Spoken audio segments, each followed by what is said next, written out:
Hey everybody, it's your girl Chanté Presley, and thank you so much for tuning in to TaeTalkTV, episode 9. Today with me, I have my lovely co-host, Erica Edge. What's up, my beautiful people? Erica Edge here. And today we'll be interviewing André Coleman, who is a writer, an author, and a journalist, and the creator of the audio series Blackbirds, which we'll be discussing today. Doing all right. Hey, Andre, how you doing? I'm doing good.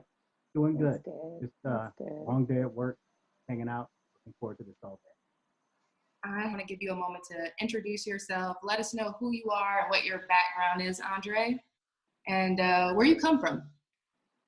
I was born. I'm a native Californian, actually.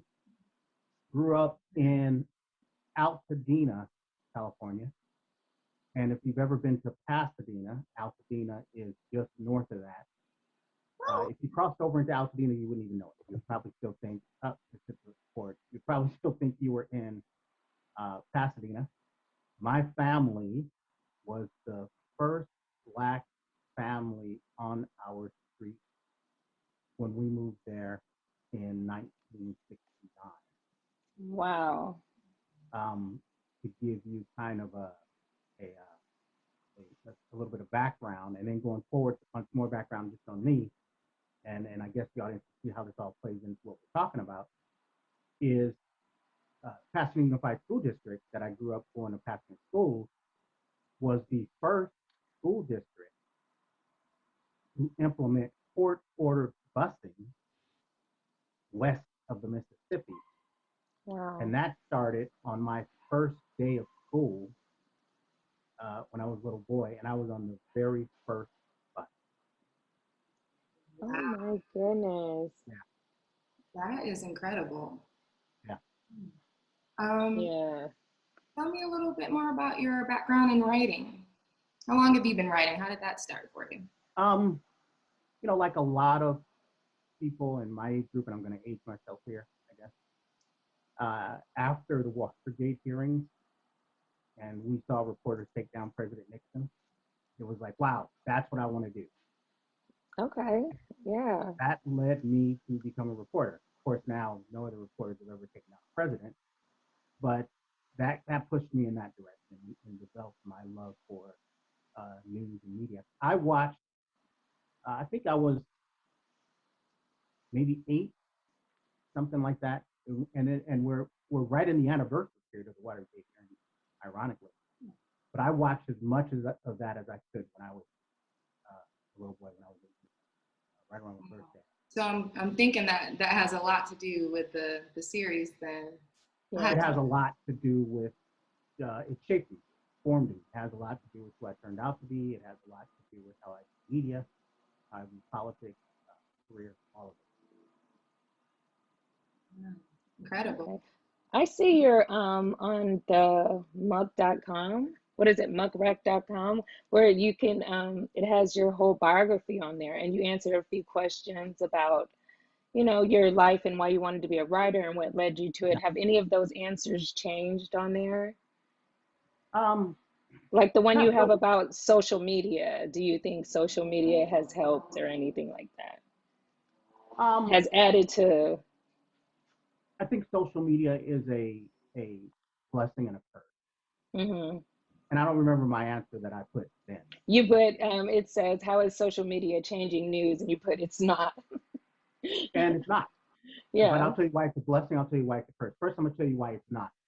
The social media started, all of the bloggers said they were going to put the newspapers out of business. And we're still here. And they fall by the wayside all the time.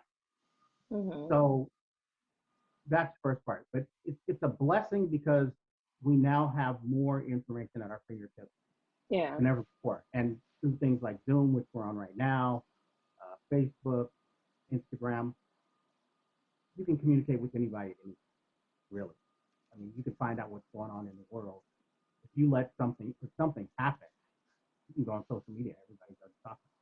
Mm-hmm. I remember, I tell people all the time that Michael Jackson was the first celebrity to die on social media.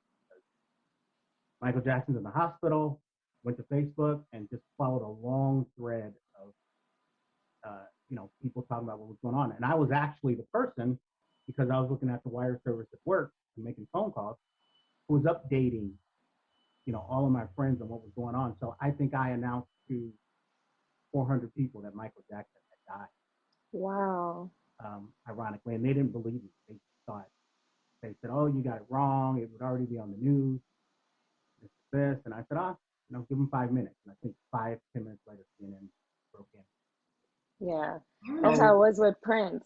When I heard Prince died, I was like, oh my God, I almost had a heart attack. I was like, no, not Prince. It's like the world stopped.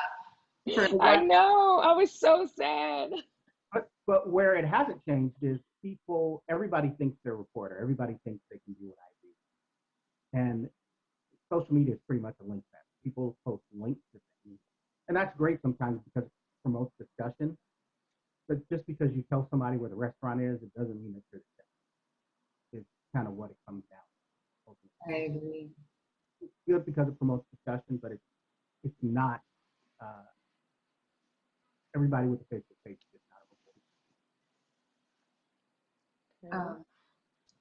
I know Erica and I were talking about Blackbirds a few days ago, and we absolutely love it. We have so many thoughts and questions for you, but I want to know in your own words, how would you describe Blackbirds? Oh, man. The premise of it to someone who was wanting to watch. Yeah, listening in, like on the outside looking in. It's one family living in the Jim Crow South about 6 months before the Civil Rights Movement kicked off in America. That's what it is. What inspired you to write that, though? Like, what the characters and all that? Well, first I'll go into the inspiration on the story, and then if you want to know inspiration on certain characters, I can go there too. But really on the story, I always really wanted to say something about race, but I wanted to write about the Black experience more than racism. And I wanted to write about that when there was not a crisis. I think a lot of times, the only time the Black experience and race is a strong discussion is when there's a crisis. After Breonna Taylor, that's a crisis. And then we talk about how Black people George Floyd, we talk about how Black people But are we talking about how Black people are treated, or are we talking about the crisis? So my point was, let me write something that people can discuss on Thursday at 6:30 without discussing a crisis behind it. Just a simple conversation about race and how that impacts people and how the story relates to today. Just bring it all together. So I created this family to do that. And what's ironic is my mom and dad, my mom grew up in Louisiana. My dad grew up in West Virginia. They both had aunts named Leona. Wow. And so is that where you got that from, or it just happens to be they both had it? Both of their aunts were characters, and I used to always hear my aunt Leona from both of them.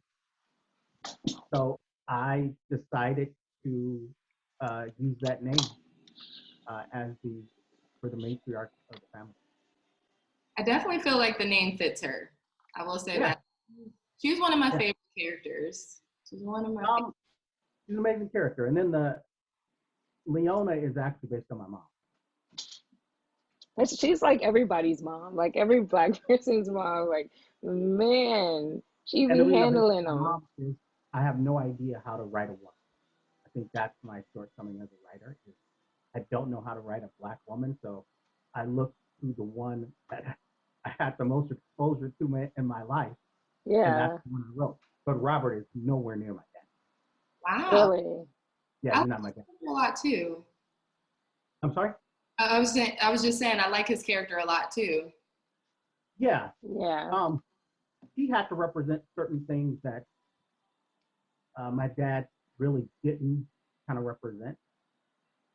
I think I'm not going to go too much in the differences between them, but I really wanted him to represent somebody kind of that had some struggles with the past and some PTSD kind of thing. And that's what I put into that character. And then the brothers, every writer writes himself, I believe, somewhere.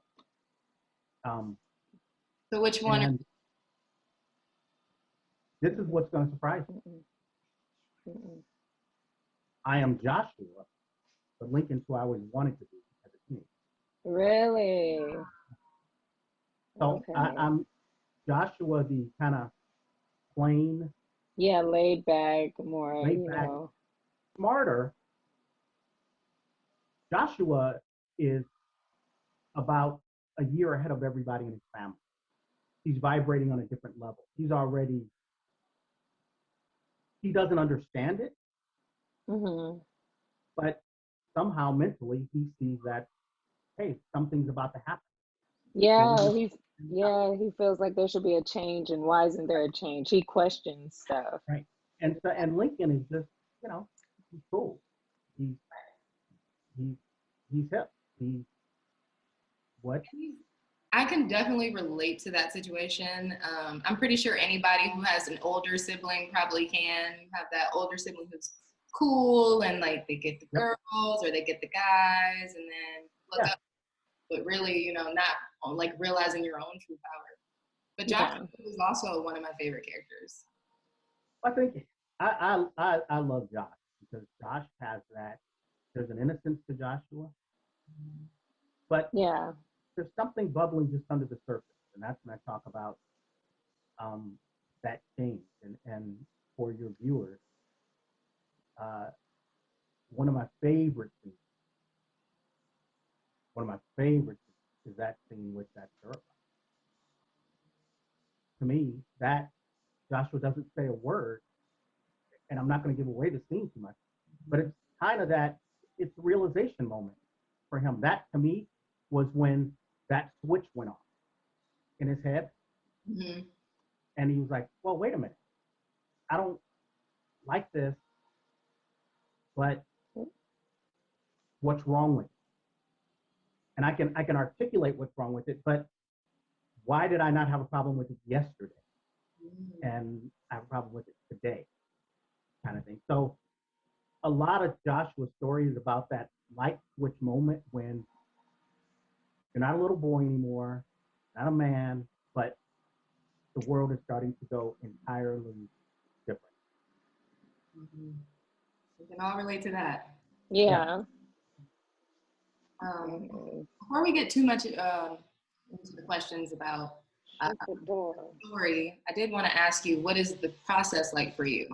Like, how long did it take you to come up with this and write it out? Like, what was just that like? I don't put a word on paper until the story comes. Wow, I like that. If I come up with an idea, and I've had a lot of ideas, and I can go to sleep for a week and it doesn't come back to me, I don't write that. Really? So do If you it keep a notepad by your bed when you're sleeping? and a recorder. Wow. But if I'm in the car and I have to pull over and write down a line of dialogue, You do it. then you know what? This one is the one. And I believe, just to show you my crazy side, I believe stories choose authors, and that the characters in your stories are living and breathing kind of thing. And they're trying to come out through you. So you're the vessel. And if you open yourself up to that, everything flows. There was one point where I don't know why, and usually I write it, a lot of times I write really early in the morning, really late in the work. There was one point in the story when I wrote a line of dialogue for Lincoln, and I don't know where it came from. And I just thought, why did he say that? And I stared at it for a while, and I could not write another word of that story until I went back and reconciled that line. And in reconciling that line, it wasn't something that Lincoln wanted to say, it was something Joshua wanted to say. So once I gave that line of dialogue to Joshua, everything flowed again. Go ahead. So that's a big part of my process. I try to write with the five senses. What does it look like? What would it taste like? What would it feel like? What would it smell like? What's the sound? A big part of this is the background, things going on in the background. A lot of the Black experience, stuff that happens in the back was is my was my theory. So you have to listen to little voices in the background as they describe what's going on, and they refer to characters, they refer to what they see. That's kind of how it really impacts. Wow. And you know what? It definitely shows because as I'm listening, I feel like there's nothing missing and like everything's very necessary. Every little detail is very necessary and it contributes to the story. So I'm Can I glad. ask? Can I ask you what what hooked you into the story? Which part? Without any spoilers, I guess. Good question. I would definitely say the first conversation at the dinner table where the mom is talking, where the family's talking, I instantly felt connected. And it's like Erica was saying with like you feel like she's everybody's mom. It felt like my mom was talking to me. It felt like I don't have brothers, but I have cousins. So it just felt like, you know, my family I was right there at the table with them. And just because like well, typically I don't listen to like audio stories. I'm more of a visual person. But with this, I felt like I was watching it. I was visualizing it in my head. You like wrote it so well that I could picture it. And it was almost like I was watching TV. So at that point, when I felt that way, I was like, wow, okay, I'm hooked. You know, we created this. This was created because I have some actor friends, I mean, who have real credit, you know what I mean, who are really accomplished. And they couldn't get on a set during the pandemic. And they wanted to be creative. So it was like, hey, I got something. Let's talk about it. And so once they started reading it, and I mean, these are like award-winning actors. These are real strong actors. And they were like, love the characters, want to do it, let's do it. But this is the amazing part. Not one of those actors did one line in person with Rodney, who plays Josh. He recorded all of this stuff in North Carolina and there's only, I think, in the studio, there were only 3 of us in there. Everybody else, without hearing the rest of it, they didn't even hear each other. They recorded it, sent it in, edited together, and it sounds like everybody is in the same location. Yes, it does. It's amazing. That's my thing about it, just listening to it. It's just like, okay, first when you say, okay, it's with Black stories, and you're like, oh my God, I don't know if I want to read about Black stories. You kind of just like, Yeah. okay, I don't want to be depressed. I don't want to be sad about this. And even Shantae, when I watched her video, I was like, oh no, he's gonna think that I told her to say this because Oh, our our response is exactly the same. yeah. You feel like you're there. You can visualize the characters. I can visualize Leon. I can just feel it when she goes off on the preacher in episode Uh-huh. 4. I was like, I can see her. I can see her doing that. She's like, and don't come back here. I love That, it. Yeah. that episode, and so we're talking about 5 parts, and the final episode drops this Sunday at 3 o'clock Pacific time. But I will tell you, that episode was the only one that gave me pause. Really? I did not know uh, how people would respond to the church stuff. If you look at all the titles, all of them have TV titles. Mm-hmm. And that one switched things around from the previous episode. Because the previous episode, kind of like, okay, we know, I'll say it. In the previous episode, they knew, okay, we knew white people would try to hold the family back, kind of thing. Then we do Yeah. that episode, and it switches around, and it's a different set of people who they didn't expect. Their own people. Yeah, It'd be your own people. yeah, to be kind of combative.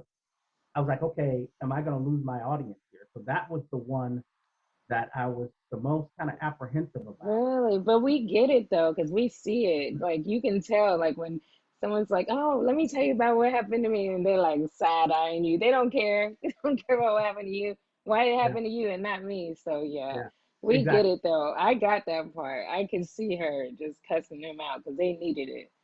And She that's should have did. been outside of the first episode. I get more email about that episode of people loving it than any other episode. Really? That was my favorite, The honestly. first episode?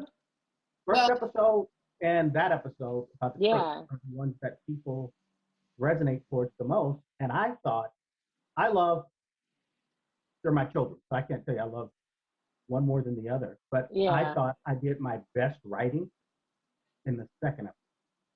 Really? Okay. When he went to go and get the TV.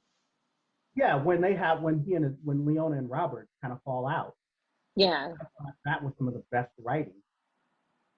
Um, but I thought that, the episode with the church, I thought, okay, that's a transition. In my head, it's okay, that's going to take us from this part of the story to this part of the story. But people love that episode. Yeah. Yeah. I like that one. it's so relatable. I think Yeah. we see it. And that's what I really love about Blackbirds as well, is because you touch on so many different stigmas in the Black community. It's not just racism. It's, amongst us, like our community itself, when we deal with certain things. So I was happy to see you talk about both, just because white people aren't our only issue in the Black community. Yeah. And that's what I wanted to say there was, look, it's very easy to get caught up on this over here. Of look how they did them so wrong, this is this. But what happens to us after we get something that nobody else like us have? How do our friends, how do our neighbors act? I mean, how many people are fair weather? I don't want to cast any aspersions, but I have a sister. So I've seen her deal with her friends, and all of a sudden your friend ain't your friend anymore. Yeah. Kind They of was thing. hating on that TV though. They was hating. Everybody was hating on that. And I would have Yeah. never in my mind thought a TV, like that TV was just a problem. I wouldn't have got rid of it either. I would have kept my TV. They would have just But been mad at me. see, the TV is the vehicle. It's the primary vehicle in the story for a reason. Because civil rights movement did not kick off until everybody in the country could see what was going on. Before that, for example, my mom, when she was growing up in Louisiana, her uncle, he ran a movie theater. And she tells the story how her and my Aunt Juanita, her younger sister, were in the movies one day after church, about 2 or 3 o'clock, and the lights came on. They interrupted never forgot it, they interrupted the Mickey Mouse cartoon to come in and say that the Japanese had bombed Pearl Harbor and the country was at war, right? But that bombing had happened almost 12 hours earlier. So because there was no TV, they had to wait for the news to get to smaller towns. Yeah. And if you lived in a small town in Louisiana, your news may come from New Orleans or Freeport. And you may not be able to get that station except at night. So the point, without giving a lot away, the TV is not just a simple vehicle of, I need something that would make people hate on it. It takes them to a different place than they were before. It takes everybody in the family to it. Yeah. Yeah, I would say like I would have never thought about that before. Like I know now you see Black people, they tend to hate on things like cars. Like you get a new car, maybe you just you turn your life around, you move, you start a new life, something like that, where you see friends kind of switch up on you. But thinking back then, something that we look at as so accessible now, TV, is like that was such a big deal back then. Yeah. You know why let me tell you what happened to my parents. When my mom and dad used to live in LA before we moved in Altitude, where I was born, my 2 oldest brothers were, and they used to get together. It was everybody on the block, and they would play cards. And my dad became the first Black employee at Hope. And then he became the first Black supervisor at Hope. So he's getting up now at 4 in the morning. They couldn't go and play cards every night anymore. Now, before that, they, everybody on the block would get together. They would talk about civil rights issues. They would talk about improving the neighborhood. As soon as he got a job, and my parents had to say, we can't, be there because you got to get up early in the morning. Everybody on the block had it. So it's an example of how, that's a job.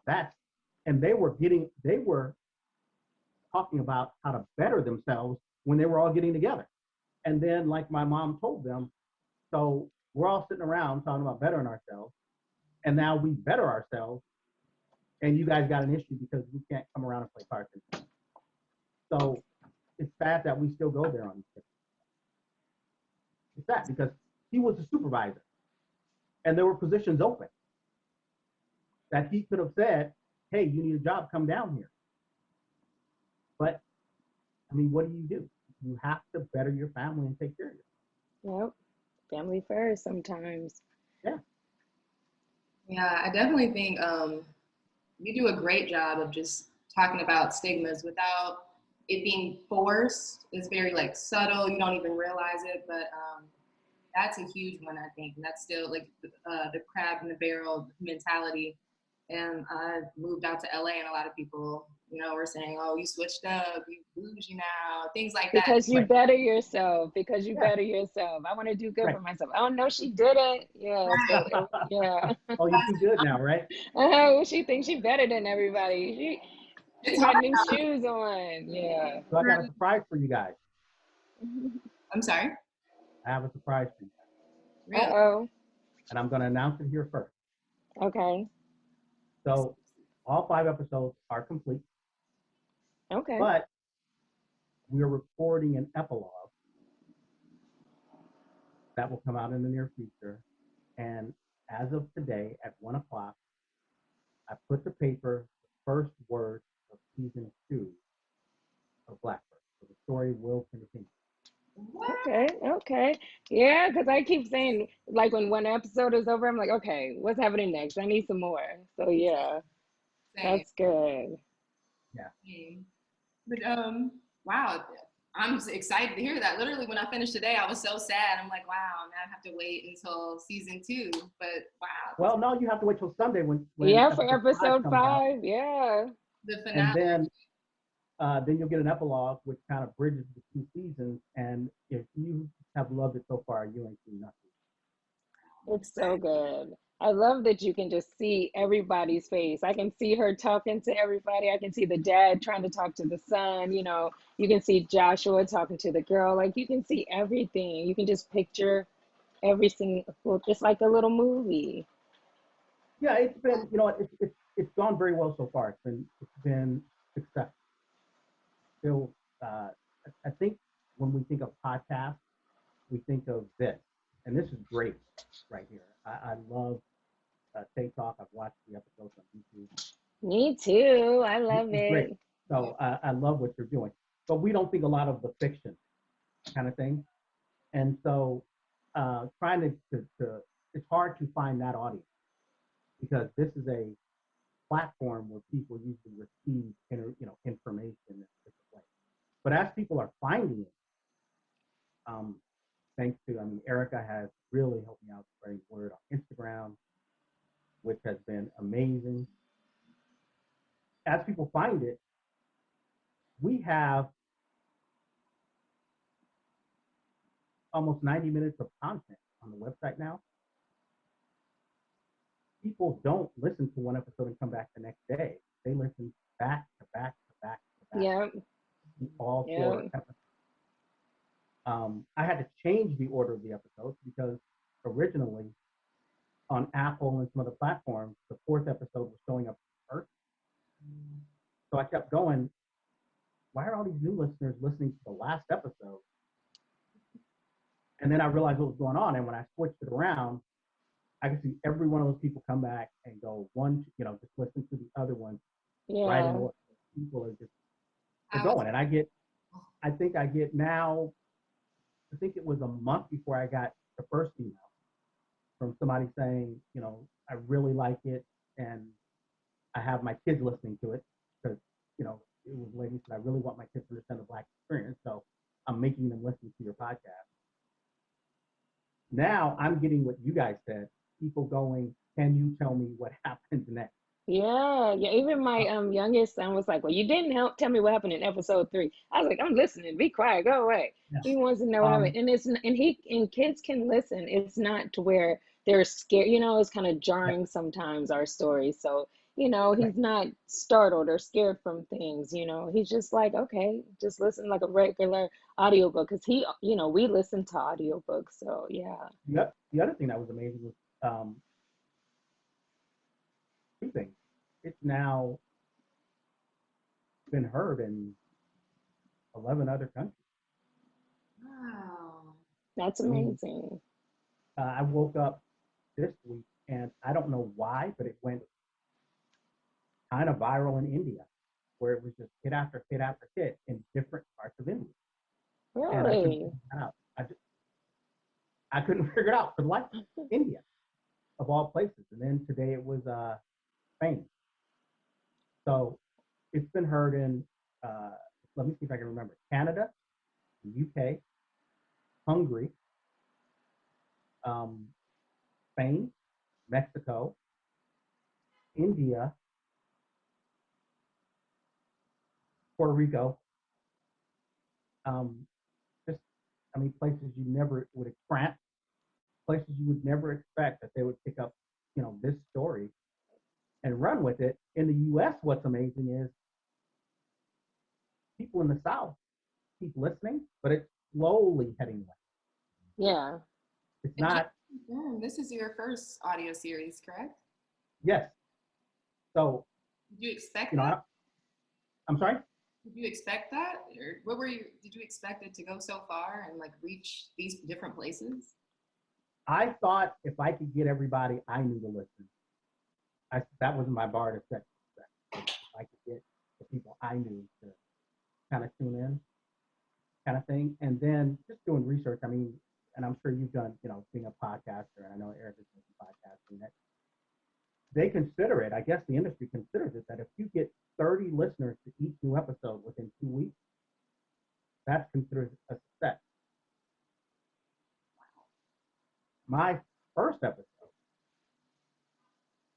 got more than 100 in an hour. Wow. And the woman who set up my site for me, and she sets up a lot of podcasting sites, she told me the day before I launched that don't be discouraged. Usually it takes people about 2 months before anybody even finds it. You might get 5 people this month. And don't know how, don't know why. I look at the analytics on the website, and the first day it was, the first few people, of course, were all Pasadena and California because that's who I told about it. But then when I saw New Jersey, I was like, wait, okay, I don't know anybody in New Jersey. And then it went New York. And then, it started blowing up in places where I'm like, I don't know, you know what I mean? So that was really interesting and fun to see people discovering it. But it's a slow process because you will have a day like that. And then I had other days which you just have to accept, like Juneteenth. I just Yeah. have to accept it's Juneteenth. That's why I have 0 listeners. Nobody is home. So you just have to accept that some days people are doing other things and they don't find it, but then you'll have the next day, everybody in the world is tuning in at the same time, and you just kind of have to go with it. Yeah. So it's been a lot of fun. And it's been really, really, it's been a journey. It's been exciting. How long did it take you to write the story? I wrote it as a film. Really? Yeah. And I still have the film script. And that took about 90 days to really rewrite and get it in a form that I was really happy with, kind of thing. What's interesting is you guys both said that how much you love that breakfast scene. Do you want to know what a major studio said about it? What they say? Too long. The breakfast scene Yep. Said it was too long. wasn't really that long. Well, But my that's what response to the that, family, the family sitting, the mom's telling what's going on, the dad's telling what's going on, the daughter's messing with everybody. Like, yeah, that's how it my is. response to that was give it to somebody black to read. Yeah, I you gotta guarantee switch up you, the people. I guarantee you, whoever read it is not black because they don't understand black experience. You cannot Yeah, read that breakfast scene and understand what's going on there. Then you need to find one of your black friends or yeah. That's where they boys and handling all the business in the morning at the table. exactly, exactly. Read this and tell me what you think. And I told them, if Yeah, somebody black to read it, then you're going to get a more positive view and an educational view. You're going to learn something. And they didn't respond. But it's what happened in Hollywood. But yeah. I still hope that it ends up on the big screen at some point. It's a good story. And you got some phenomenal actors in it. How did you get them? Um, you know who plays Leona? Yeah, We knew each other before, amazing. and so she actually does script consulting. I looked at her website. I was like, oh my goodness, she does everything. How is she Yeah. not tired? So she does script consulting. So I send all my scripts to her for notes. And when she read it, she loved it. And she has webinars where she Yeah. kind of goes classes and things like that.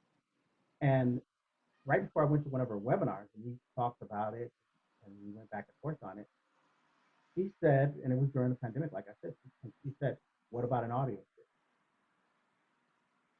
And it just struck me like, wow, why am I not already doing that? And so I started looking for actors myself with the intent of moving this story forward myself. And it just became too much to worry about rewrite, worry about the words, and then try and direct. And so then when I went back to her, and she's like, "Oh, just out of the blue, I'd love to do this," which I was floored that she would consider it. So I was like, "Whoa, whoa, wait, time out." And so I said, "I'd love your help." So she said, "How?" And I said, "You can act, you can direct." And she Wow. told me, I said, "You could play Bernice or you can play Leona." And she said, I mean, she had her conviction. She wanted to play Leona. Yeah, she's Leona. And then She she is. went and got everybody else.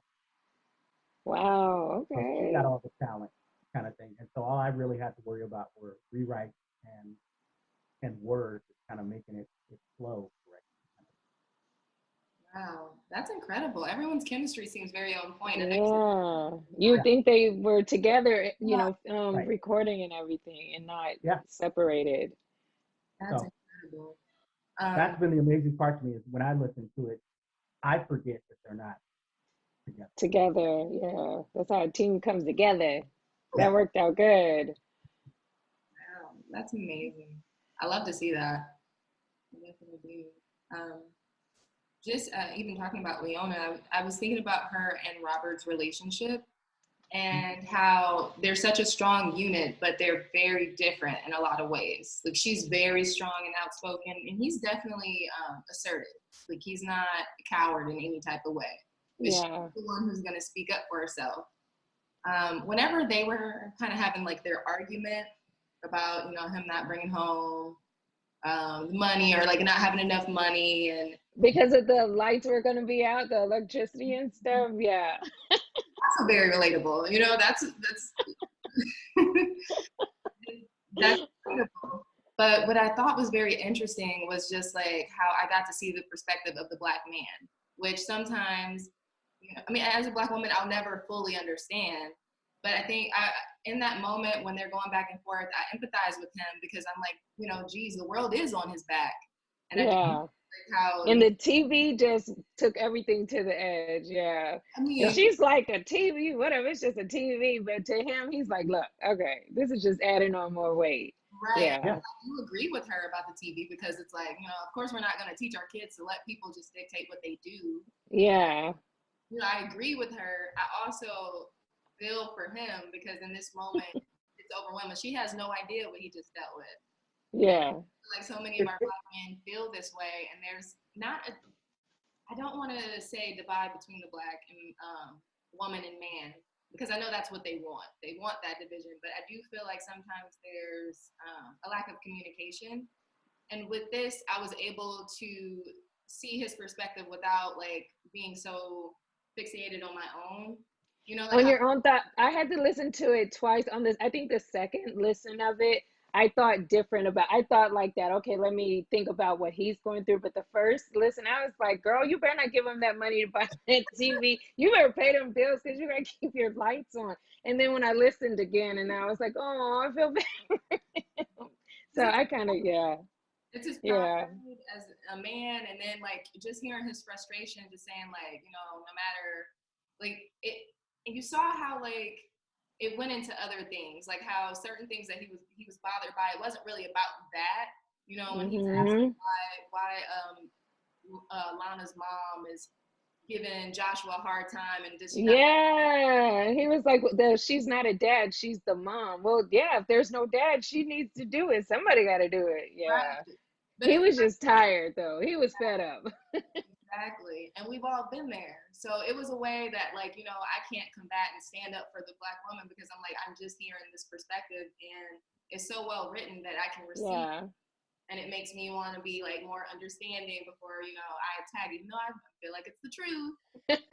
Just take a step back and No, just what Yeah. is going on in your day to day. I don't know. Yeah. Aren't usually Yeah. some insight. It's very hard to write an argument where both people are right. And in writing that, I didn't want him to be wrong, and I didn't Yeah. want her to be wrong. So what I was trying to do was create a scenario where two people were right, but with different perspectives. Yeah. They both were right in their own ways. Yeah. And it was hard, but then what came to me was because originally I had them get to that point a lot sooner. And I think in an earlier draft. But then what came to me is that, you know what? Black men are not really raised to be great communicators.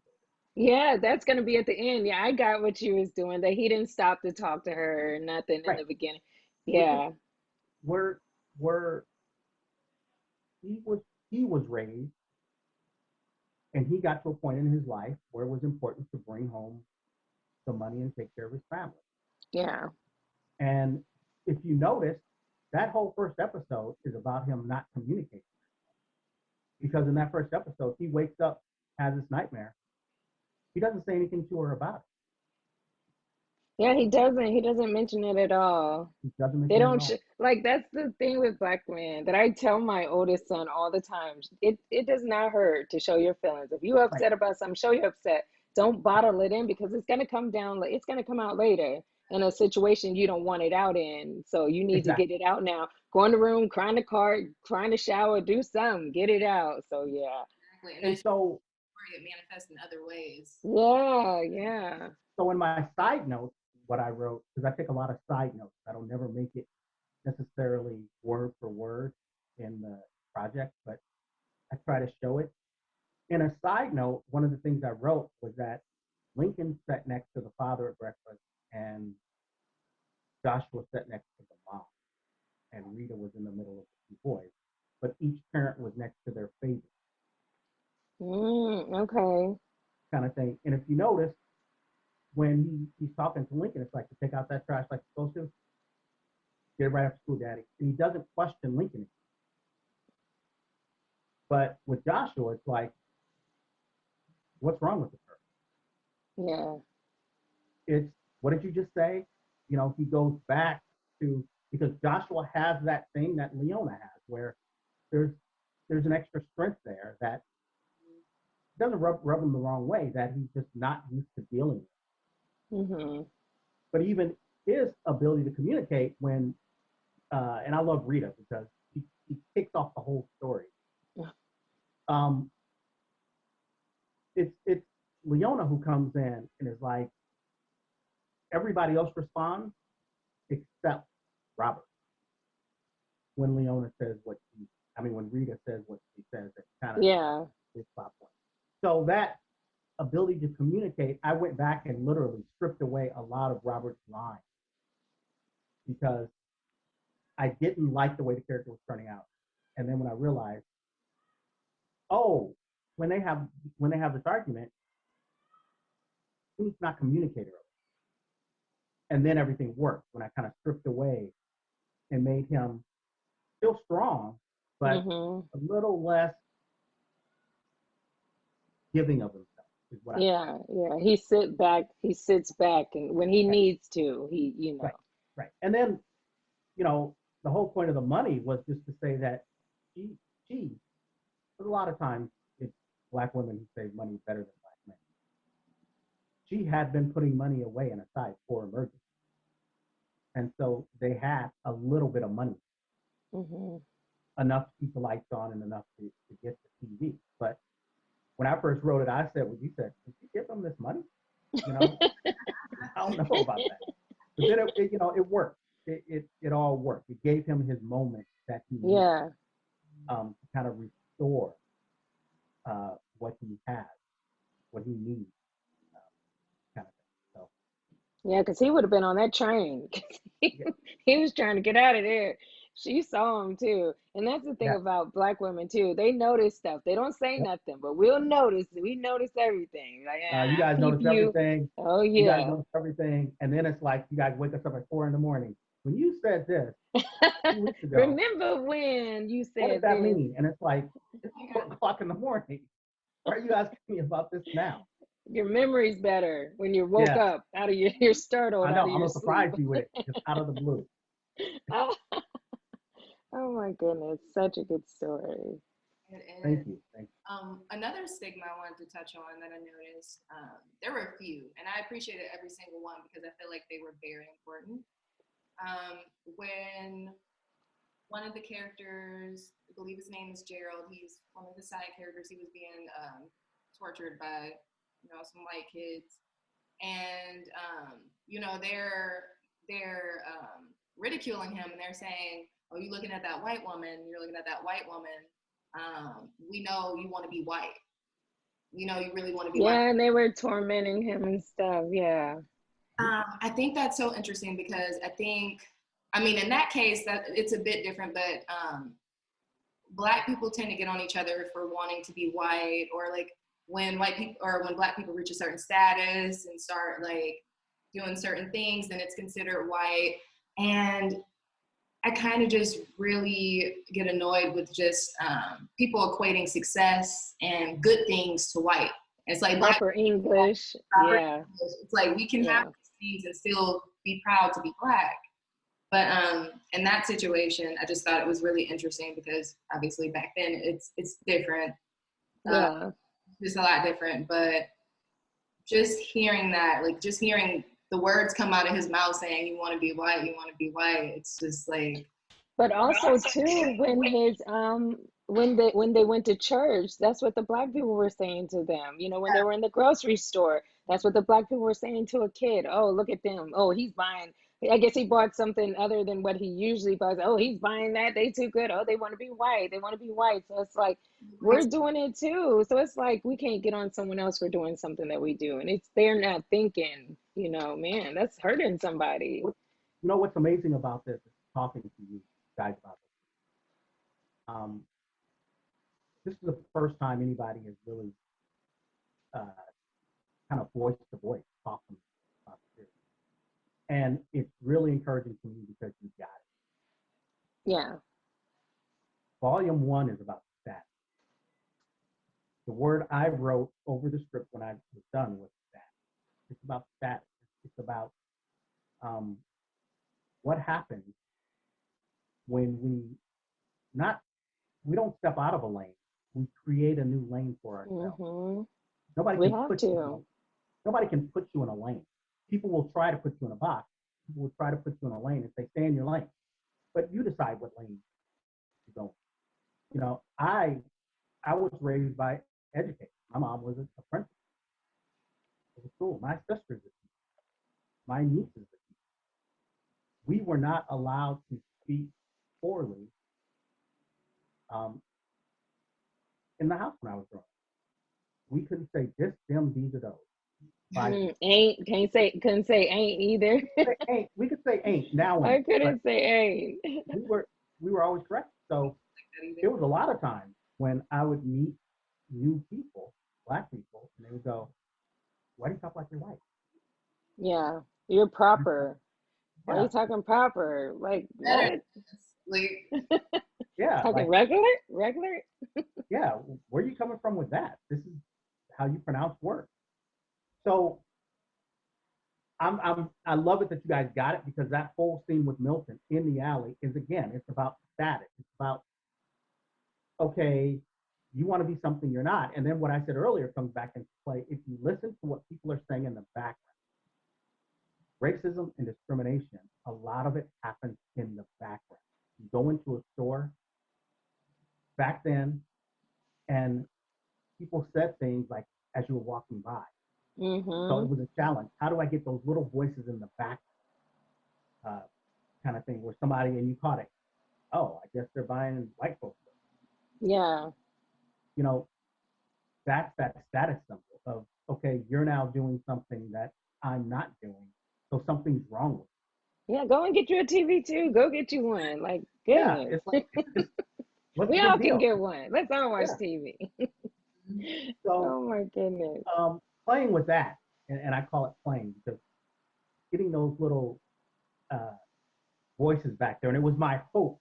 You know, my hope was that, okay, most of the audience will hear it, but even if they don't, maybe subconsciously they'll pick it up and they'll rewind it to say, what did that person say? Kind of thing. But people heard those things, you know, and that was amazing. It's when he's in the store, when he goes in the store the first time, and you hear people say, I guess I'll have to do my shopping somewhere else. Yeah, I guess they're welcomed everywhere or something, like we're not Yeah. safe anywhere. I was like, what? You're not safe little anywhere. background, this is what we go through. Yeah. You know, Even now, because when Joshua was asking his dad, when is it going, or when he was asking his mom, when was it going to be equal? When were they? My youngest son asked that same question all the time. Why isn't everything equal? And you know what? You have to listen to Blackbirds from a perspective of, they didn't know the world was going to change. Mm-hmm. You and I and Chanté, I mean, we know, okay, Martin Luther King comes along, Malcolm X comes along, people step up. My mom was like, we didn't know if things were ever going to. Yeah, that was just life.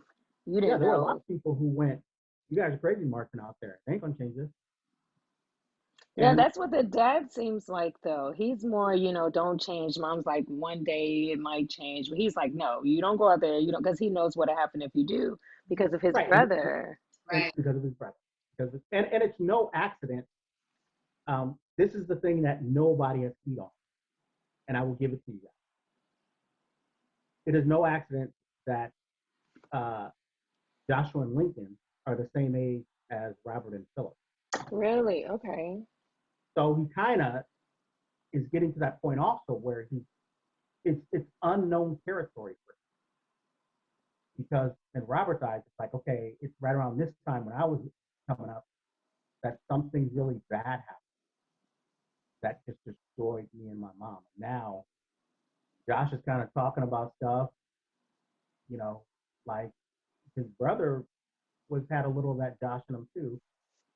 And so there's a fear there of, what can happen. I mean, I told you about my mom's uncle that ran a movie theater. Yeah. Her Uncle Albert. He left one day and never came back. And it wasn't that he ran off. It was they lynched a whole bunch of people in Louisiana. Yeah. And sometimes people just didn't come back, and you had to kind of deal with that. Like, yeah. What are you going to do?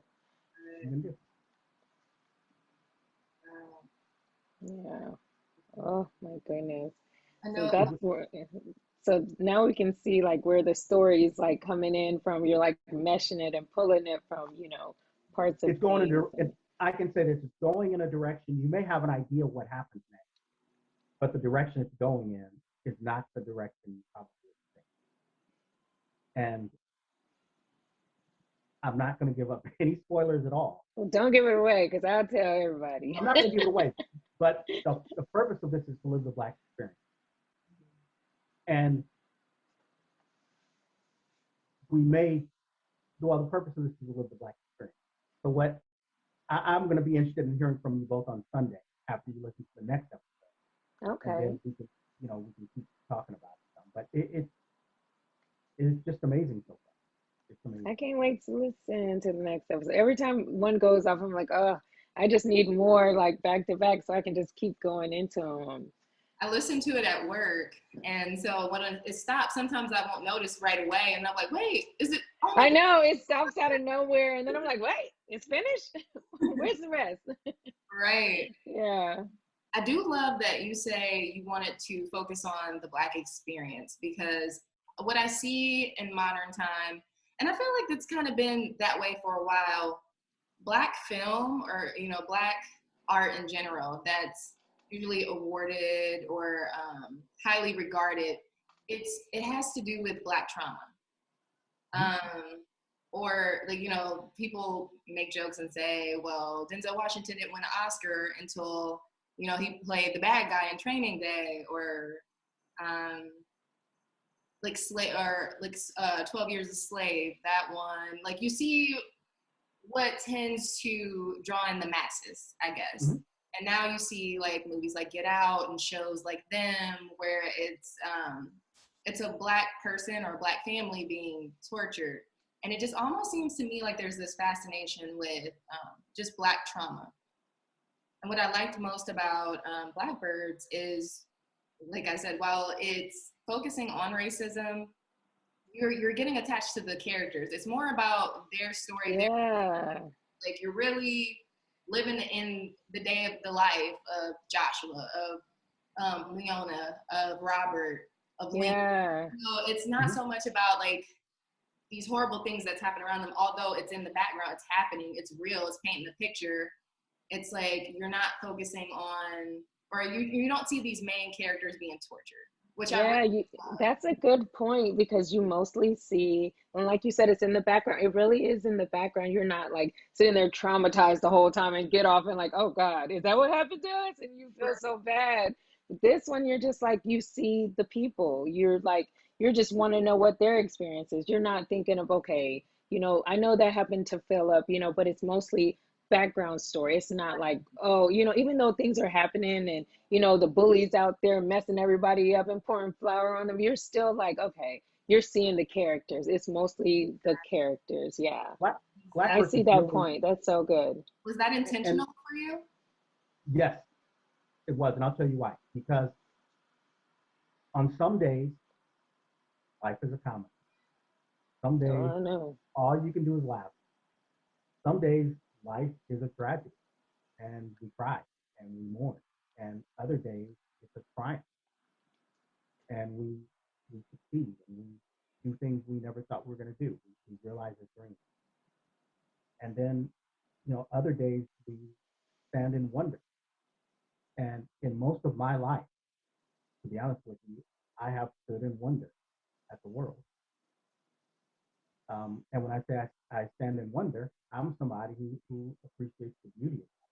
Yeah, you're a creative. That's what creatives do. Just be standing there like, hey, excuse me, ma'am, pay attention. Like, you just be like, daydreaming about nothing. And so much more than nothing. So it's like nothing and something all in one thing. I wanted to just have this family experiencing the world turning every 24 hours, the cycle turns. And this stuff is in the background. It is in their face because there are symbols that they just cannot get away from, like things like that. You're right, these things are in their face, but it does not mean that they cannot triumph. Yeah, it doesn't stop the story. It doesn't make it like, that was sad. Yeah.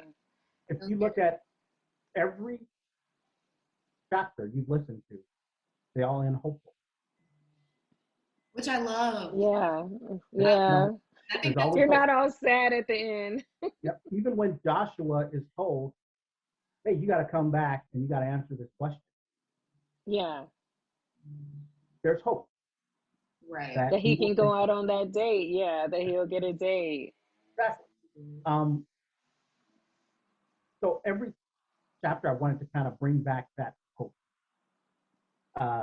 And that was even the music, the first version of the music. And I will release it at some point. The opening music at when I got a guy on Fiverr, Mm. I knew I wanted a harmonica and I wanted to sound like somebody was playing in the Bible. That's the only direct thing. And I said, and consider it's Black family and Jim Crow. So the first gave me almost the exact piece of music he gave me in the end. But that piece of music was sad at me. So we told him, do it again and make it hopeful at the end. And it came back with that kind of trailing off thing at the end. It's more hopeful. Yeah. Is what I think. So that was important to me, it does open on Black trauma, it does. But it was important to me not just to do the time. And Yeah, I didn't want because to, sometimes, like when you have younger kids, you want them to learn about our history. You want them yep, to watch some documentaries. But then sometimes, like when he got in trouble one time, I made him watch a bunch of documentaries. And then he was kind of traumatized at the end. And I was like, oh my God, what did I what do? did I do? I've scarred him. But he can listen to your audio series and not he knows that something bad happened in the beginning. That's like most movies we see. Something bad happened in the beginning to something bad happened to Batman, I think, or something like that. He was saying, his parents died. It's always some kind of trauma that leads into some, but he can still listen to it and not be like shook when Right. he's finished. Like, Well, what did this man do to my baby? I didn't want to do Good Times because one of the TV shows I can't watch from my childhood is Good Times. Because Is which one? Good Times. Oh, really? You can't watch that? No, because it's poverty with a laugh track. Oh, yeah, it is. It is, but And I watch it all the time. I can't watch it. And I watched it growing up and laughed. And now I look at it and I'm like, this just ain't funny. Oh man, when that song comes on, I'm just like, I love it. But yeah, now that you say it, I'm like, oh God. But there's not one episode of Good Times. Maybe there's one or two where they didn't end outside of James dying. Yeah. Every episode is hopeful. Yeah, They're all everything ends where it's like, okay, we got that money. We got to pay the rent. Bookman ain't bothering us. No, it's right. always something. But I always wanted to see him come up. So I didn't want to do that where this family just never came up. So Yeah. It's because I feel like they shows. come up. Oh, so sorry. No, they come up so far. I'm not going to tell you what happens next, and I'm not saying they don't. I just don't want to spoil it. So go ahead. Yeah, don't tell us. I'm not. I know I'm actually excited to listen. Like I love the whole experience. So I'm Thank you. definitely for sure.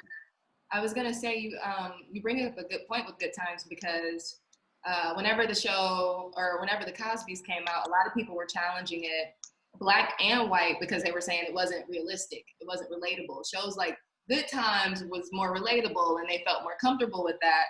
And it just makes me wonder, do you feel like there's a fascination with Black trauma? Do you think that I think there's a fascination with Black suffering and Black trauma. And I think a lot of Black people don't want to see anything like Black people suffer and suffer for being Black. For example, my favorite movie is It's a Wonderful Life. Okay? If we did that same movie with a Black cast and didn't change anything and just put Denzel Washington and Viola Davis in there and did the exact same movie word for word, people would say, well, that's Black, that's not realistic. Yeah. And look, I grew up in California, middle class. I was, like I said, I gave you my background. My family was the first Black family on that street. And yeah, when I got 3 older brothers and a younger sister, and when we would go outside to play, yes, white families would yank their kids inside like we had the plague long before there was Oh COVID. my goodness, that's so But crazy. so what? I had a great Yeah, childhood. yeah, yeah. That does not define me. That is not where my story stops at all. So a story about my life includes that scene, but it's not just that scene. So you're not like dwelling on that part. You got other stuff that happened that was good, so you don't have to worry about that. That's what I I don't have tell people too. Like, there's bad stuff and there's good stuff, and sometimes you gotta just go with the good. You know what? I say this all the time to people. And you know what? I've been stopped by the police for no reason. I've had police call me the N word. I've had those experiences. Um, but I say to people all the time, when I relate that to people, and I don't relate it often, but when people go, man, that must have this, I'm like, how do I let that stop me? That doesn't, I define you. Yeah, I write my story and I define it, just like the two of you do. And I'd like to see us get away from these Black trauma stories kind mm-hmm. of thing, and start telling some stories about that we could see anybody do, but the leads happen to be Black. Yeah, and we can do everything. We live everywhere. Like Yeah. when I'm with my, when I was younger, when I was with my mom, she was more military, so we lived in military housing. There was different cultures and different people and everything. And then when I was, with my grandmother, when she went to Korea, it was mostly, in country towns, Right. country roads, little stores and little, big porches, stuff like that. But the white people and the Black people, they were in it together. We was all poor together, but they still was on a higher level because of their color. So, You know, it's still, yeah, no matter what experience the three of us live, we live the Black hmm because the American experience is the Black. So I think that obsession, and then I hear things like Oscars so white. Why don't we win Oscars? Kind of thing. And I think it's because a lot of the people voting, they're afraid to vote for some of those stories that have Black people because of the Black crime. yeah. So they're like, well, what does it mean if I vote for this as best picture or as a great job? Step up from that. I mean, I watched this show. You guys see this show, Your Honor, on Showtime? Yeah, I got upset with that. After a while, I was upset. I couldn't, yeah. Have Okay. you watched that, Chanté? Like, you have to watch it. You're like, oh, really? Did he do that? That's crazy. I'm not gonna tell you, but you need to But watch it. What's that's it the kind called? of story. Urana? Your Your Honor, Honor, yeah. Your Honor. It's on Showtime. It's probably on demand on Showtime. But Yeah. that's the kind of story. That's the kind of story right there. When I saw that, I was like, wow, I wish I wrote that because that would be amazing. Let's say if you take Bryan Cranston out and you put an African American or a Black actor in there and tell the Yeah. same story. Tell the same story. Don't change it to something about But discrimination or how would racism. they look at the Black? They would look at that Black judge so much different because you would be like, "Oh, you snake! Like you really did that!" Oh, Like, you can put, yeah, but that's what the audience needs to get over, is my point. yeah, The audience won't get over that until we educate them. But that story set in New Orleans. yeah. So he easily could have been a black guy. So hmm I think You have Chanté to has a, watch that, Shanti. She needs to watch it, and then we can yeah. talk about it Right. I because would I don't love to even. do another review. Yeah. Let me ask you, let Okay. me ask you this, Chanté, what's your favorite movie? Both of you. What's your favorite movie? Ooh, oh my Okay. goodness. This is So not if I say the three of us sitting down, we have the popcorn and we each pick a movie, pick one. Oh my goodness. On the that spot. changes my answer because my favorite movie of all time is The Lion King. I don't expect us to sit down and watch The Lion No, King. no, no, no, no, no, no, no. Okay, that's a good one. We'll come Oh back my to that. goodness. I don't even Okay, want to say mine. It sounds say it. crazy. But I Say it. can, okay. Yeah, but I like a lot of I like a lot of movies, but I think I could watch this movie every time it comes on. Baps with Holly Berry. Okay, that's a great one. Every time I can, I think it's so funny. Like I can just sit and watch that all the time. I think that's a but great one too. but it's amazing because you pick a story, the story you pick, it's about lion, and the lion is king. You know, he's king. Mhm. But we don't get into. I saw the play I've not- and at the Pantages, and there was a black actor playing. It was all black actors. I thought, and they didn't do it any differently than Than it's how it done was.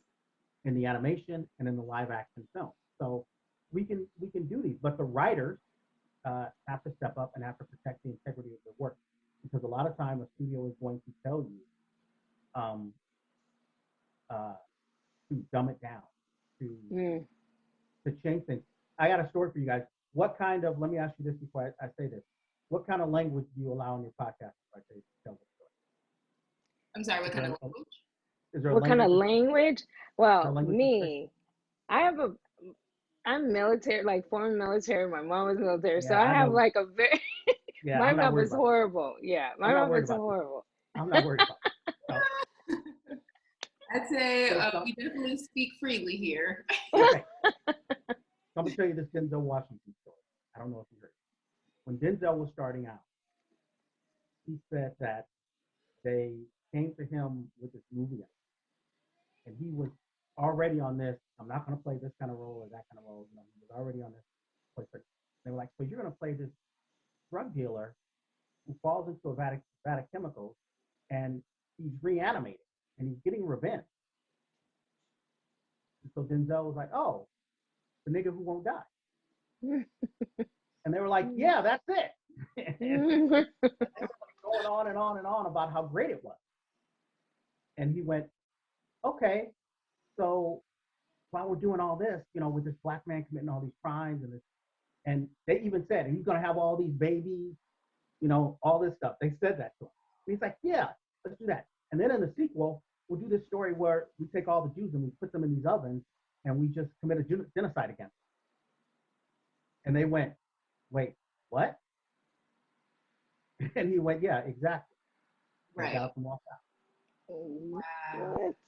And this is what actors have to, I know you're both actors have to, in my opinion, I'm not telling anybody how to do their art, actors, writers, directors, they have to, if we want these things to change, they have to take a stand of integrity regarding the project. I know a lot of money, look, when somebody tosses that big contract, everybody's like, okay, that's my break, kind of thing. But sometimes it's not your break. Sometimes it's your Yeah. big thing. Mm-hmm. Angela Yeah. Bassett turned down the role that Halle Berry won an Oscar Who did? In Monsters Ball. for. Angela Bassett turned down the role in Monsters Ball because she said, I just feel like they always made us hoes and prostitutes, and I didn't want to do that.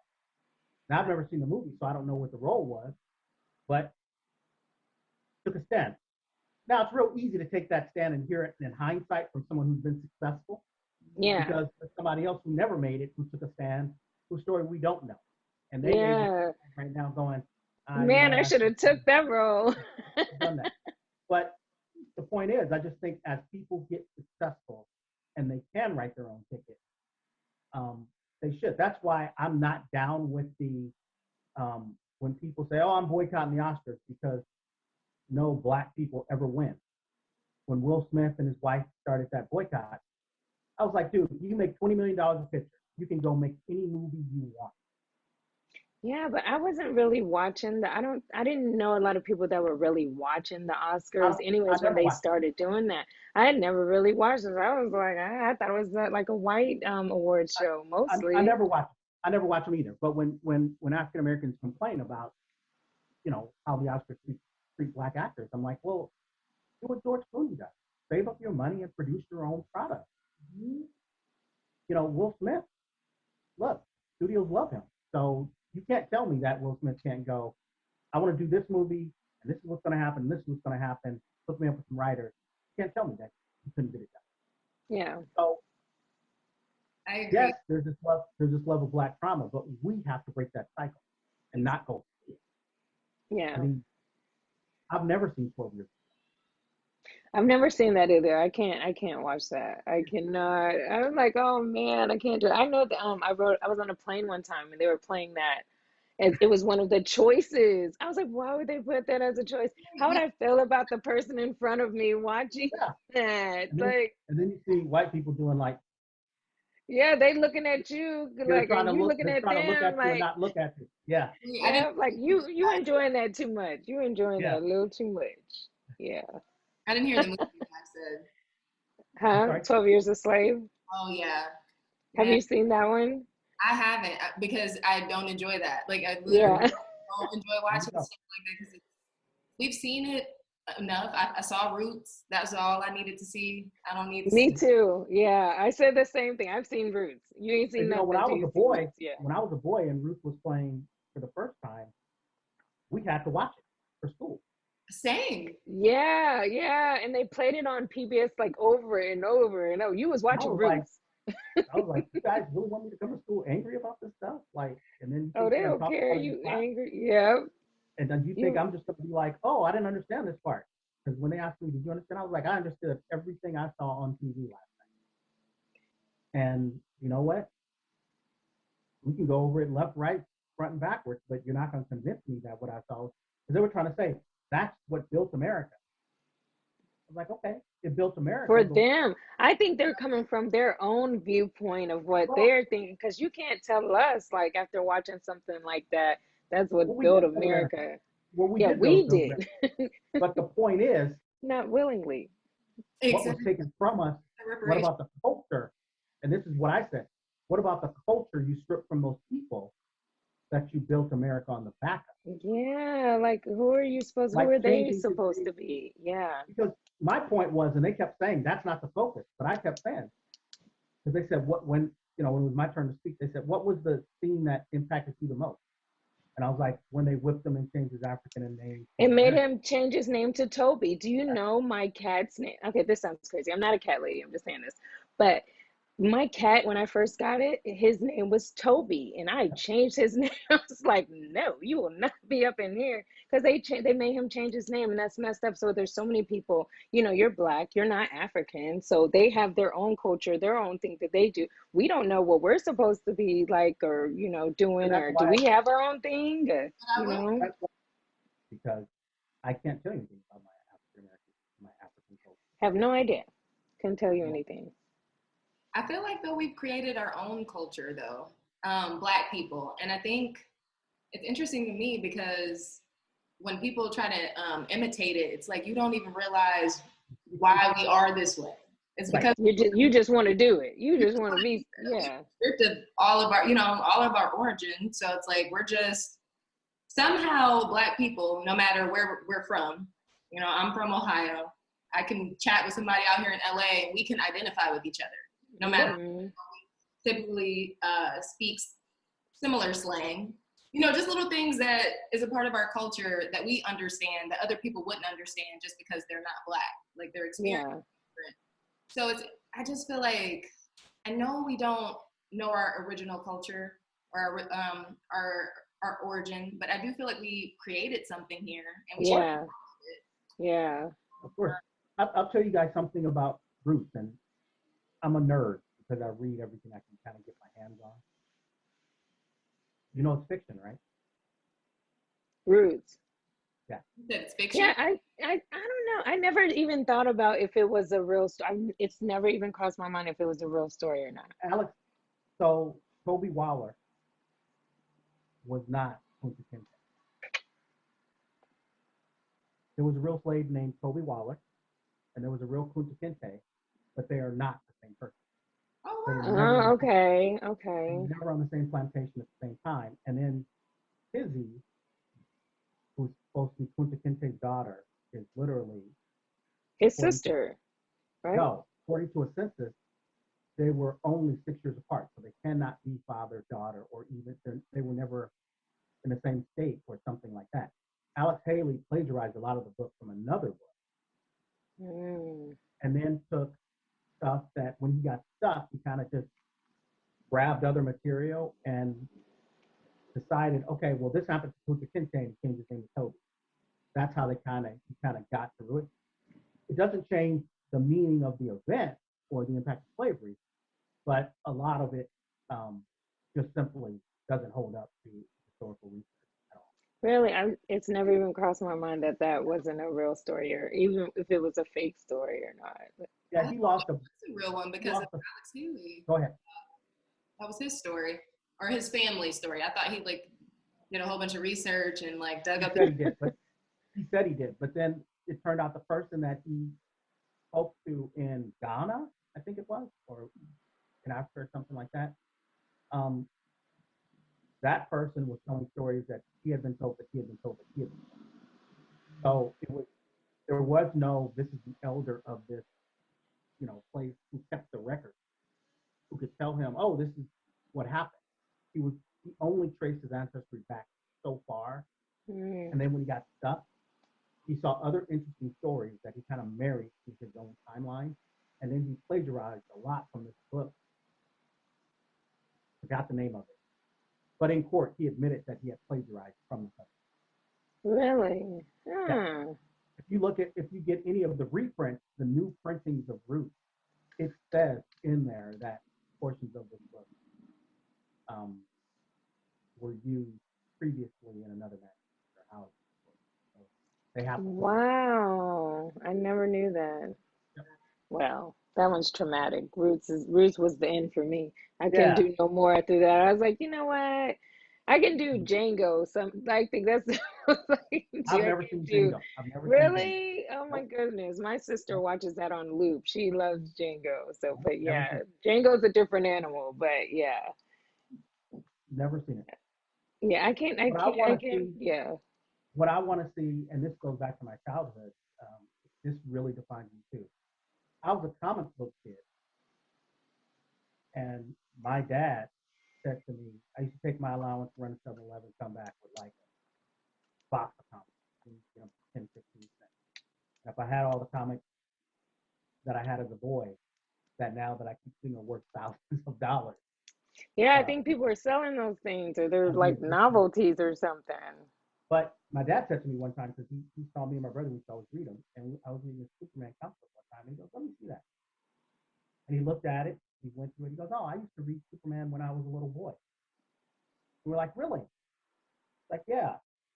And he's going on and on, because I really used to enjoy it.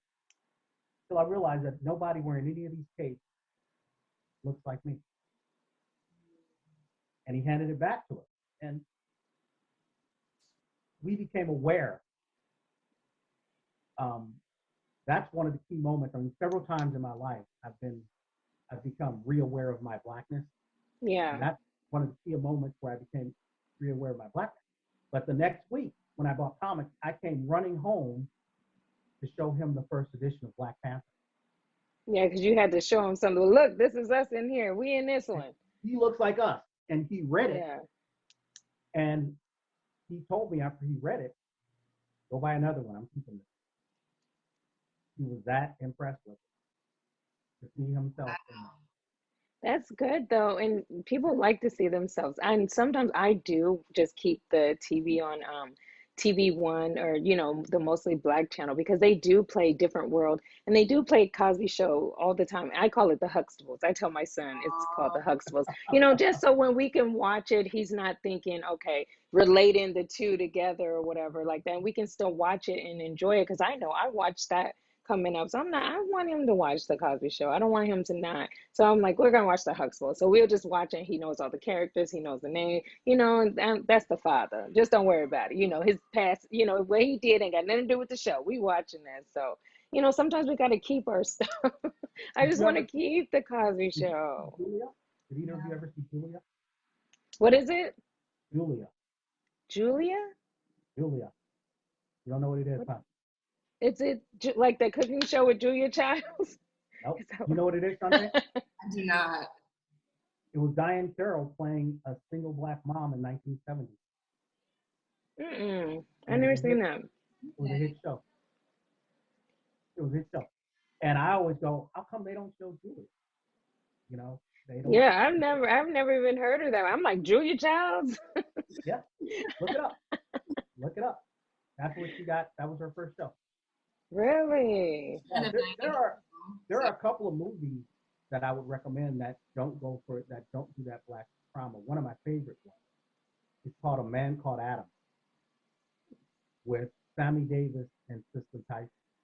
Mm-hmm. It was just on TCM yesterday, and he's playing a troubled jazz singer, and all of his friends are a lot of his friends are white, but it's really good. It doesn't. There's not a lot of black trauma. There's no black trauma stuff. Actually, it's funny because we're talking about good times because both Bookman and Walona are in that movie. Oh, are they really? Yes, it's called A Man Called Adam. So if you ever get a chance to see that, I really recommend it. Yeah. One of my favorite movies. One of my favorite movies. We gotta I check that one out. That's a I black like movie. my black and white movies. My son's like always like, there you go, watching them black and white movies again. I love it. Like, have you ever seen Baby Jane? Whatever happened to Baby Jane? Yeah, whatever happened to, okay, Yeah, I'm showing my age. I'm old. Look, you gotta watch Whatever Happened to Baby I've Jane. seen it. It's so good. I I've seen it. It love was just it. on. It Shantae, was you just gotta on watch 2 it. days ago. Yeah. It's so good. My son's always like, we watching this again. He was like, she made us watch the whole thing. It's good. I love it. I love it. I On like black days and he's white watching movies. The Lion King and stuff like that. Yeah. Shantae's like, I ain't about to watch no black and white movie. But it's so good though. It really is I'm good. trying I like that one. And the one with the black mother, but she had the white daughter, and the white daughter was like Imitation of disowning Life. her and talking. What is it called? Imitation of Life. Imitation of Life. Oh my God, I love that. Have you seen that one, I, Shantae? You got to watch it. It's a black mother and she has a white daughter. like biologically. Yes, I think. no, I don't no, know. no, no, No, I no, don't know. no. That's not what happened. That's not what happened. But I'm like, yeah, it does. No, no, no. She has a black mother, but the daughter passes because she's so light. Oh, Yeah, So like, she's okay. but Yeah, she's not white. She's real light skinned. I'm the messing up the daughter story, but doesn't want to still. be black. The daughter does not want to be black. That's what the movie is. It's horrible. She treats her so bad Yeah, until her funeral. It's yeah, she gets crazy. along so bad. Yeah, it's just, yeah, I'm like, girl, what are you doing? That's a good one too. But I like my black and white movies. that's funny. I did want to ask because Erica, you mentioned earlier about the part where Joshua questions his mom, and he's kind of just asking about the fate of the Black community, like is it Hmm. change? I know we moved past the Jim Crow era, but do you think that in modern time, police brutality will ever see that change? The numbers, because they're crazy. The amount of people, Black people that are killed in comparison to the amount of white people, they're not that far off, although we only make up like 13% of Hmm. so So, are you asking me, will I see the numbers come to a more a point that's more representative of the population? Or are you asking me if there will be some type of equality or change with the way Black people do that? I mean, a little of both, because I think Hmm. Yeah. this would just like support the, I don't know, they would just represent, I guess, that decline and just the numbers of Let, victims. let me take the part about the population first. Let me take the whole thing. The answer is no. And I'm gonna tell you Yeah. what it's gonna take for it to change. I think first off, when you give people, I think police, excuse me, I think police are afforded the, I'm not going to say the highest right, but they're afforded the right to take a life under extreme circumstances, which is a grave amount of responsibility. And I think there are going to always be some people who are not equipped for that responsibility as police officers. I think that's the first thing.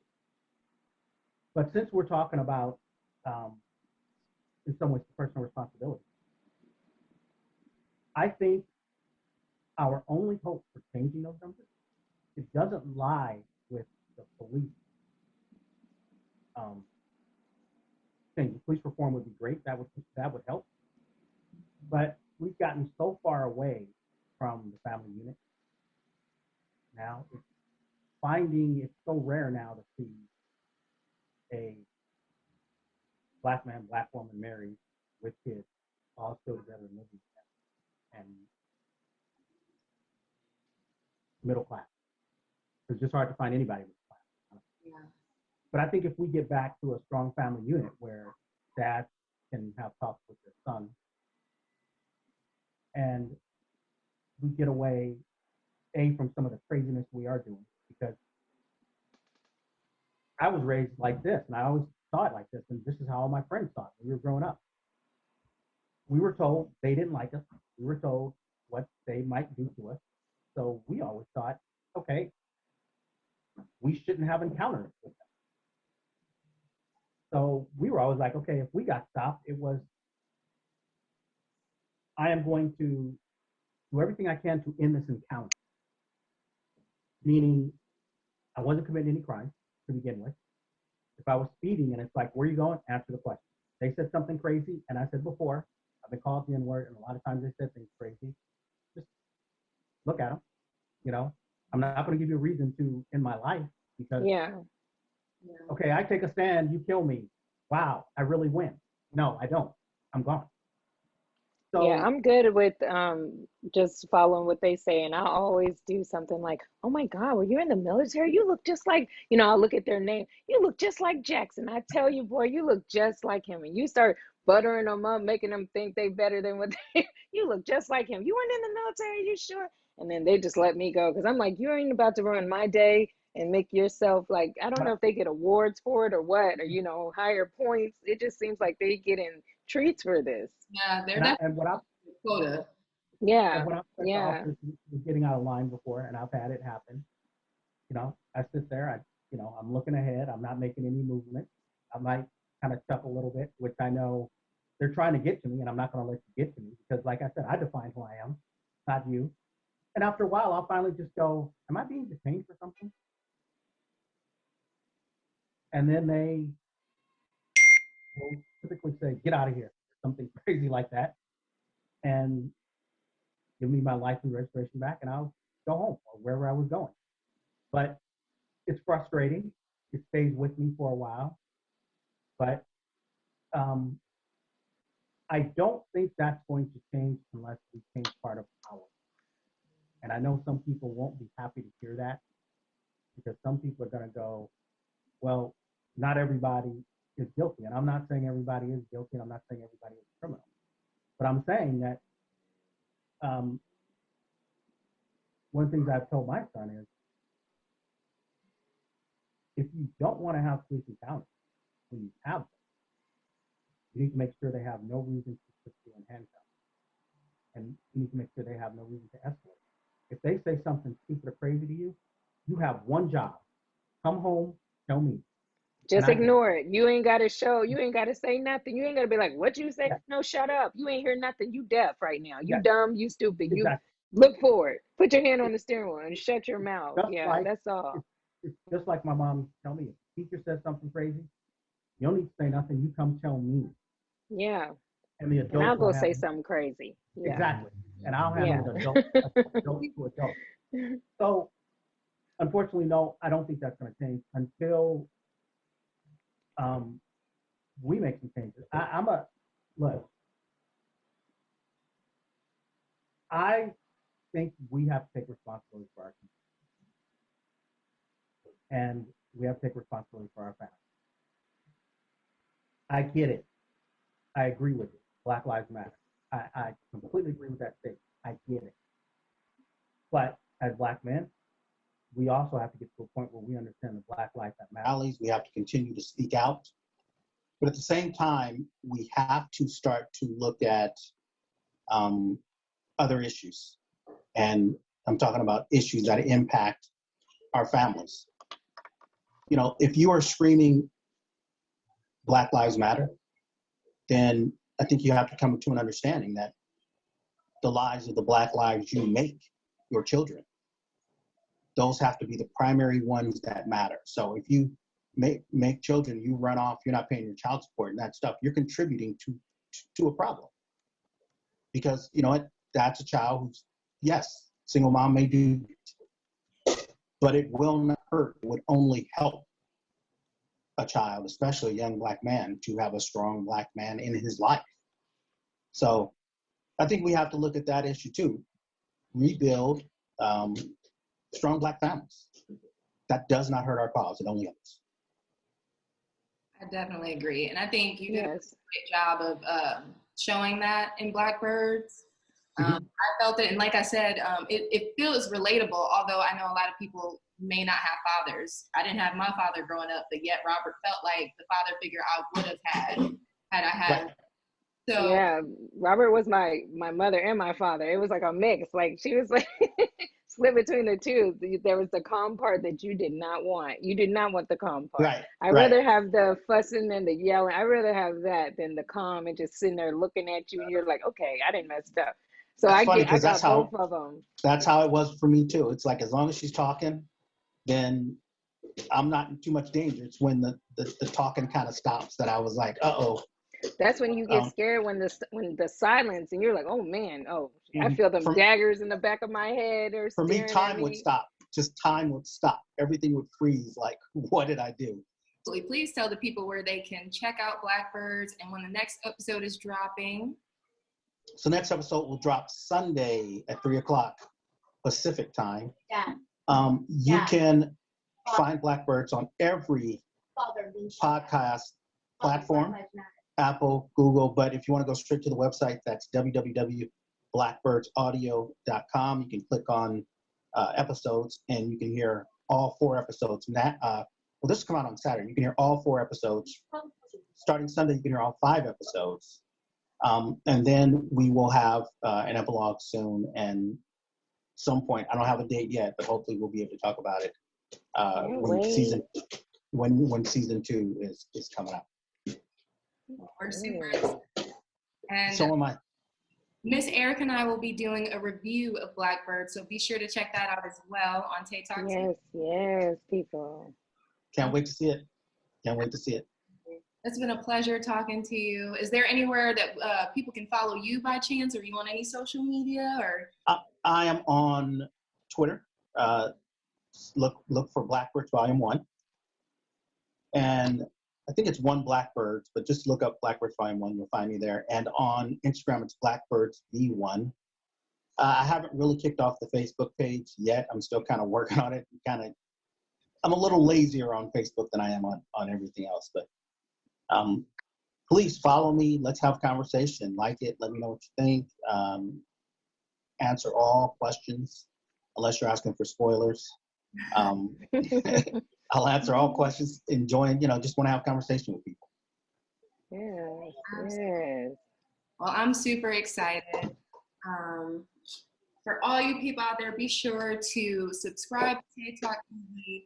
Definitely follow André. Check out Blackbirds and like, comment. Let us know what you guys think. We want to hear from you. And let's share it. Let's share it. Please.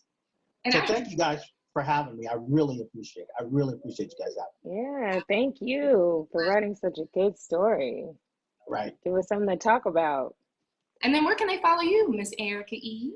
Well, if you want to find me, you can check me out on Facebook and Twitter at Miss Erica E. You can also find me on Instagram at Miss Erica Edge. You can email me at missericaedge@gmail.com. Let's get that Blackbirds. Let's get them listening, y'all. Let's go. Of course, you guys can Yes. Chanté, Presley, and be sure to follow TaeTalkTV as well. Until next time, guys, TaeTalk, we are out.